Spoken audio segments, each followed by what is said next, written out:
ముఖ్యంగా సార్తో మాట్లాడినప్పుడు మన ఈఎన్సీ అశోక్ గారితో మరి ప్రోగ్రామ్ సండే ఉన్నదని చెప్పాడు సారు.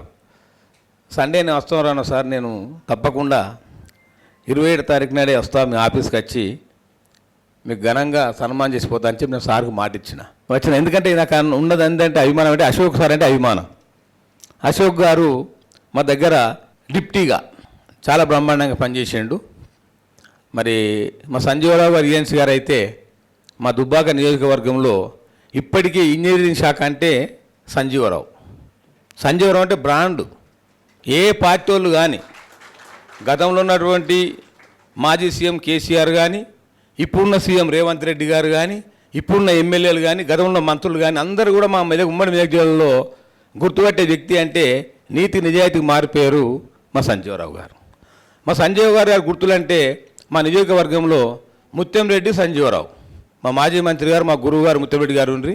ఇవాళ ఇక్కడ మాట్లాడుతున్న ఈ స్టేజ్ మీద ఉండి నేను మైక్ పట్టుకోనంటే ఆ భగవంతుని లెక్క ఆయన ఎక్కడో కానీ ఆయన దీవులే నాకు ఉంటాయి. ఆయన గొప్ప మహానుభావుడు. అటువంటి మహానుభావుడు రాజకీయాలు తక్కువ, 100 కోట్లకొకరు వస్తారు.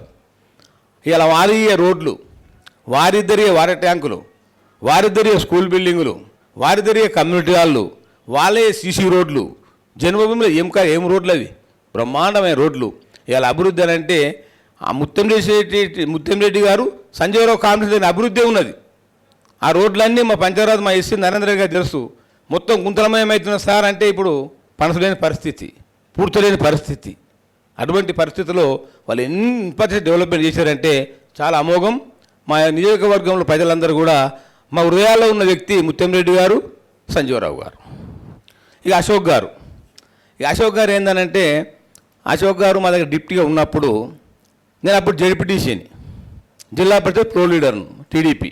నేను అక్కడ రామలింగారెడ్డి గారు ఎమ్మెల్యే దుమ్మాట. నేను ఏం చేయాలి, సారు ప్రెషర్ పడలేను. ముత్యంరెడ్డి ప్రెషర్ తట్టుకుంటే మామూలు ప్రెషర్ కాదు అది.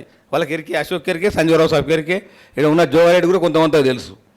అయితే నేను అప్పుడు పోతుంటే సార్తో ఇలా గడబడి చేసేస్తా, సార్ ఏంది నాకు అర్థం కాదు. మా సార్ ఎన్నిసార్లు అందరూ కూడా నన్ను తిడుతున్నాడు, మా గురువు అయిన ముత్యంరెడ్డి గారు అని కోపాన పోతుండే సార్ దగ్గరికి. సారు పోగానే నవ్వుతుండే. ఏం సార్ నవ్వుతావు, మంచిది అవుతావా, చాయ్ అవుతావా, టిఫిన్ చేసినావా లేదా చేస్తావా అంటే ఇవన్నీ నేను అసలు ముచ్చట మర్చిపోయే పరిస్థితి వచ్చు నాకు.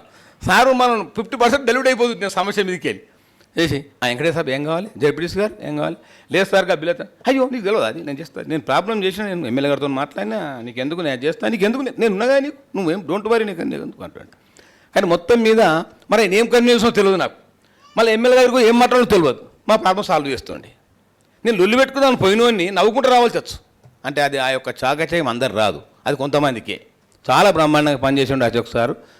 మరి ఆయన డిప్టీగా, ఈఈగా, మరి ఎస్సీగా, మరి అవకాశం ఈఎన్సీగా కూడా వాళ్ళు రిటైర్మెంట్ అవ్వడం చాలా సంతోషం. ఎందుకనంటే మనం ఏది ఏమైనా కానీ మంచి చేసే వాళ్ళు మంచి అనాలి, చెడుని చెడు అనాలి. ఇలా నాకు ఇక్కడికి వచ్చిన నాకు సంతోషం ఏందనంటే, ఇలా మీరు అందరు కలిసిండ్రు, మా సొంత ఇంటికి వచ్చి అనిపిస్తుంది నాకు.